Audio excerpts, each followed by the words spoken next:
spawning down in the bottom right-hand corner, it is the teal Terran player.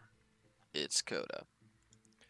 And up in the top left-hand corner, it's the pink Zerg Hometowncrib. And now we got to see what builds are going to be brought out. Because I'll tell you what, one of the things that I really like about Koda's play is that he's not afraid to play a completely different style from game to game, right? Like we saw him play some kind of half battle mech, but I guess it was more like BC traditional mech. So like a very off meta composition there. We saw him go for that in game number 1, but we also know that he can play completely standard. And actually, he's going to go CC first, like, or not standard. He can go like bio. He can go like traditional battle mech. He can go regular mech. I guess there isn't really a standard in ZVT, so. But this is a perfect example, right? Just saying, yeah, you know, this is a big map. I'm going to go CC first because, you know, it's not a one-off game where, you know, maybe you get punished by that in some games, but, you know, it's a calculated gamble that, you know, is gonna pay off here because again, Hometown's not getting that aggressive, and now Koda is gonna have a great economic standing early on in this game, so he's gonna be feeling good. And on a big map like this, I'm not sure if you would want to play mech, right? I feel like there's long attack distances. And, I mean, big maps are always nice for counter-attacking because, you know, the Terran army is going to get all the way out here. And if you got a big counterattack in the third, they got to walk about 1,000,000 miles. So I would expect us to see some of Koda's bio play, which is also excellent. And with only one gas down so far, I think that that might be what we see. He's going to get a Marine here. And probably a bunker.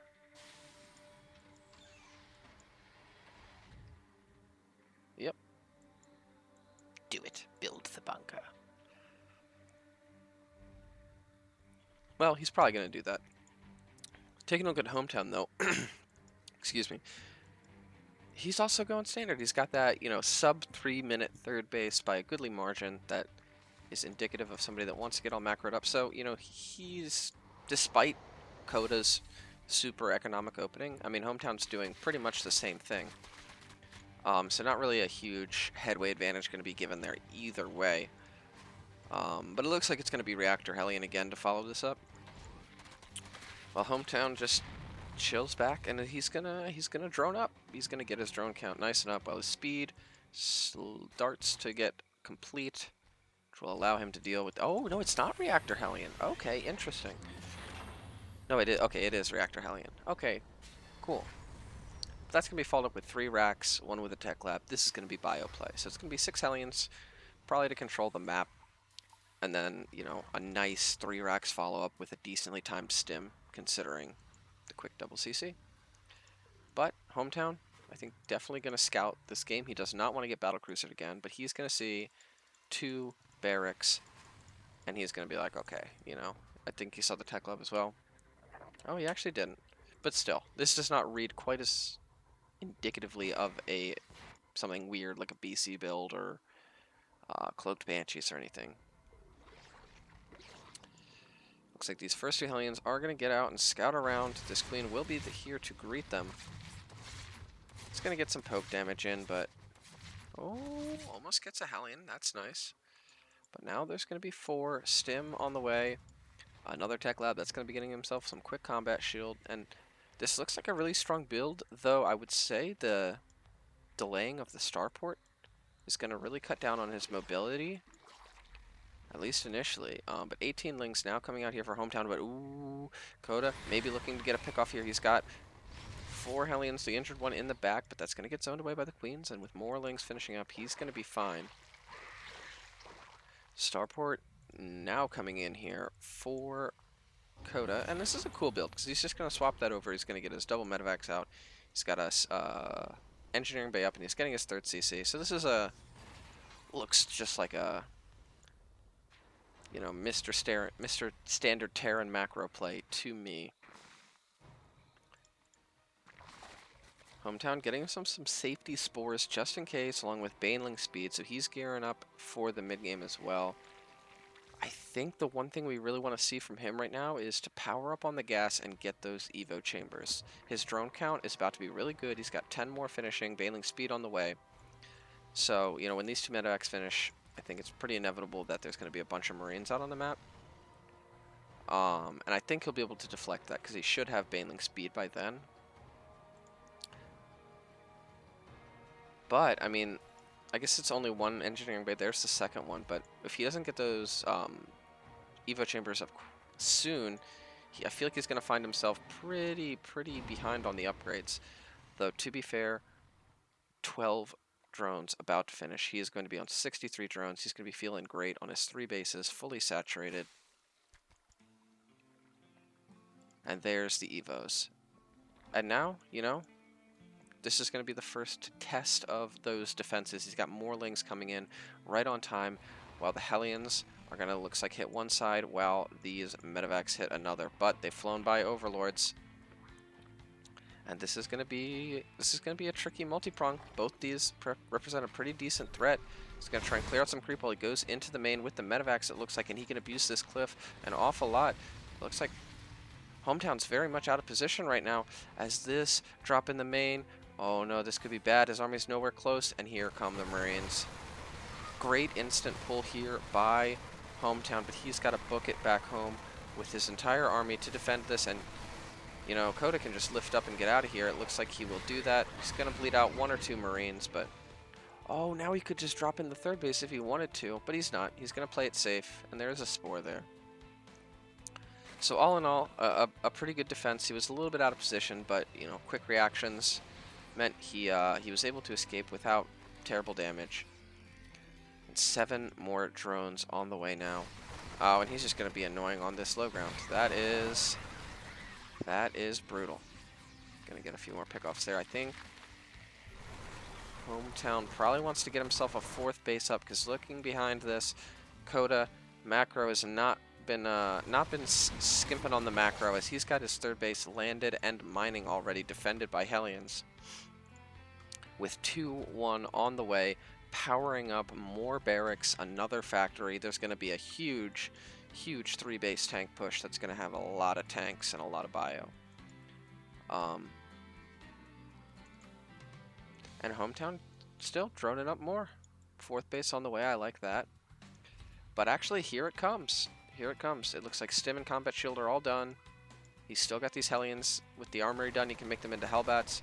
How many tanks will he have? It looks like only the 1, because he's going to leave the other one at home.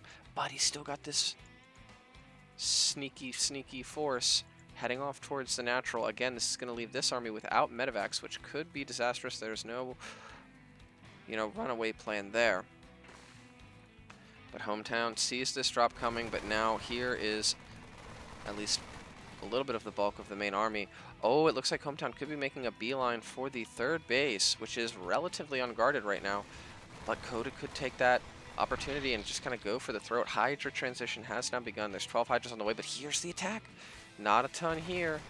There's some bio. This tank is now sieging up, and with good micro, he should be able to defend. But this 3rd base, it's going to get disrupted. It's going to get disrupted. This drop is returning home to deal with this. But this time is going to allow Hometown to really start to get out that Hydra count that he wants. And with the Hydras and Banelings, he should be able to deal with this attack. Ooh, great stims there. Splits coming in, but still some good hits on these Banelings. Hydras don't have great upgrades, and actually retreating back into this tank line is going to allow it to get a lot of damage in. Needs to get in and deal with this army with the Hydras. He is going to clear it on out, and the supply's evening up a little bit, and this army is far disconnected from the reinforcements, and he's going to be able to clear it up, which includes a lot of the tanks. That's a great pickoff. Great save on that tank, though. And oh no, these Hydras are undefended. If all these go down, this could be really bad. Those Hydras are the consistent damage backbone of the army. Oh goodness. 2-2 on the way. Burrow, Groove Spine, so these super critical upgrades are coming, but they're not here now, and this push is hitting, and it's hitting right now. He's still got a pretty good army. He's going to pick off that tank. That's a nice get, but Ooh, these banelings could get really good hits, but Koda micros back, mitigating a good amount of the damage. Ooh, still, it looks like he might be able to drive this push away for now with the consistent damage of the Hydras, but just not quite enough. And again, Koda behind this has his 4th up. Workers supply very, very close, and he's getting a fusion core. Okay, so with one reactor and one tech lab, it's going to be a Liberator transition, which I think makes a lot of sense. Liberator is very, very good. But there's the Hive from Hometown. He's held on so far, and if he can get his Hive tech up, he's going to be in a great spot. This is an amazing counterattack coming in. Looks like right as Koda's army pushes out, he's going to get backstabbed, and he's going to lose some SCVs, it looks like. Actually, a nice pull. These rallied units are going to kite back and mitigate a lot of damage. Only 3 SCVs go down, but he buys himself time. He's going to have more Hydras, more Banelings.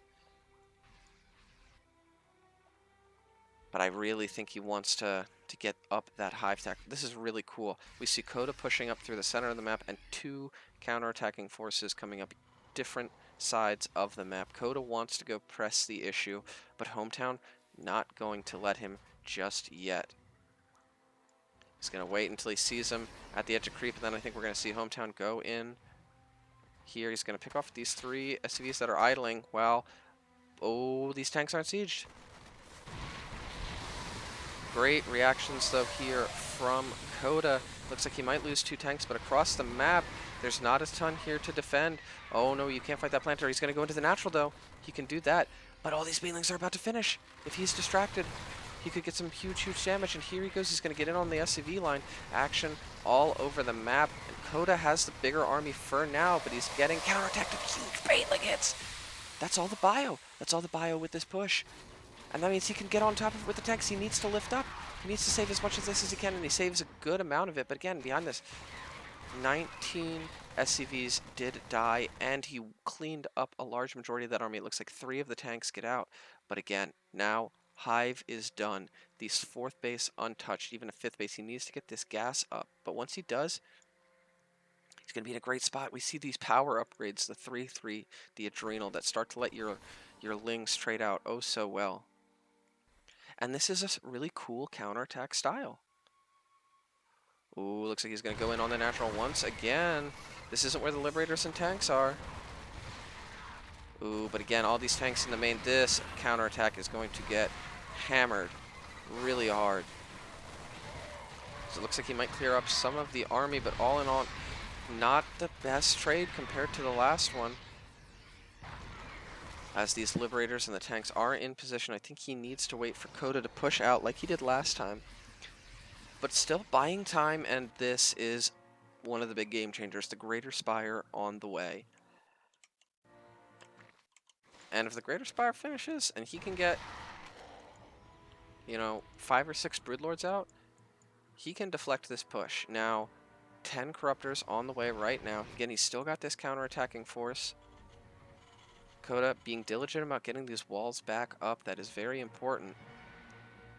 But the Corruptors are done. We're going to have to see him start Broodlords very quick. They do take a hot minute to morph in, and this push is about to hit him. 17 Banelings, but again, I don't know. I don't know, man. This is going to be a very tricky hold here for Hometowncrib. This army for Koda, once again, is massive. 54 Lings are on the way. Adrenal Glands finishes, but 3-3 not done yet. 3 Broodlords. He's going to have to sack the space, but doing so might buy him the time. Oh no, these Banelings! Oh no! Oh no, the Banelings get taken out by the tanks, and this Liberator count is scary. It is scary. But I'll tell you what, he's waiting until he gets these Broodlords finished, because once the Broodlords finish, the tanks probably have to unsiege, and when the tanks unsiege, the entire army is very vulnerable. And here we go. The Broodlords are done. They're flying off to the side. They probably want to get some good shots off onto these tanks. Okay, this is a big counterattack here from Hometown, but that's going to get solidly shut down, and he's going to collapse from every angle. It looks like that is the game plan. Oh, the Broodlords need to get in on the fight. They need to get in on the fight. The Lings are coming in, but the Broodlords aren't attacking yet. Oh no, so much going down. And just a little bit of a blunder there by Hometown, not engaging with his full army at the same time. Means now, he's going to get some of the tanks with the Broodlords. That's nice, but Koda's transition has started. He's got building 5 Vikings at a time, and now he needs to get across the map with these Broodlords and kill him. Let's see, there's going to be only 2 Corruptors left after all these Broodlords. And with Thors and Vikings coming in, this is going to be super tricky. Koda has found the remaining 4th base here of Hometown, and he is going to lock that down, meaning Hometown's economy is going to be in a very, very dire straits. But here come the Broodlords. Maybe he can save it. Maybe he can save it. Koda is target firing down the hatchery. He knows it needs to die, and he kills it.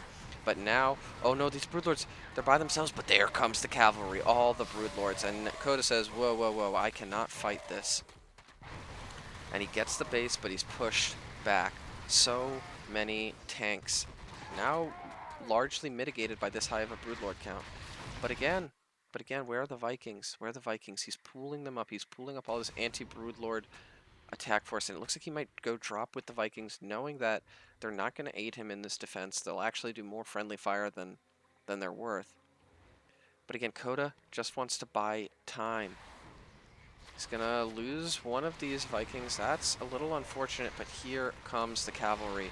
And now these Broodlords are completely undefended, which means these Vikings, unless the Hydras can come in and save them, are going to just go down. Even the Liberators getting in on this. All of these Broodlords getting very low, but these Hydras actually clearing everything out behind this, so tanks are just killing bases. And again, remember, Koda's economy doing a lot better than Hometown's. And, you know, wiping out that many of the Broodlords means he might just be able to switch back into Marines, as these tanks are about to kill the Hive. They killed the Hive. They're gonna try and load back up here. But this 4th base might be about to be shut down, and with that not mining, Koda's economy is not as good as it was. Oh no, this Viking could kill like 2 Broodlords if it doesn't get noticed right away. Oh, it's gonna get 1. Well, these tanks are just search and destroying all the hatcheries. It looks like that planetary does go down, but again, behind this, where is Koda's army? Here it is. He's got a lot of Marines. He's going to stem in. Can he fight this? The Banelings need to get good hits here. Oh my goodness, I'm not sure. I think there might be too much bio. All of the Broodlords get picked off, and that is going to be it. From here on out, I think Koda can just retake that 4th and make Marines stem to win, because taking a look at the income, it's actually better for Hometown. But I feel like that's not going to last. He still has another CC, right? Okay, he's going to move his natural down there. So I guess his main advantage is just the huge army that I'm not sure that Hometown can stop. And again, those tanks went from being completely useless in the defense to killing all of the bases of Hometown. I mean, if all of those are still up, Hometown is in a much better position right now. But with it, he can't replenish anything. He's lost all his hatcheries. He can't remake Broodlords. He's trying to go back onto Hydra Baneling, but I think that stage of the game has come and gone here. As everything's starting to get shredded. Here come the last hurrah here of Hometown's army. Hot pickups are going to deny a lot of that, and as they drop back down, all the Hydras go down. Great game. Well played, but Koda is going to edge him out here on King's Cove as the last hatchery is going to die. Or, I guess all the drones are going to die first. Even microing the Thor with the medevac is Koda. Flexing his micro a little bit. GG is called. We have a 2-0 advantage in the series here for Koda. I didn't change my stream title.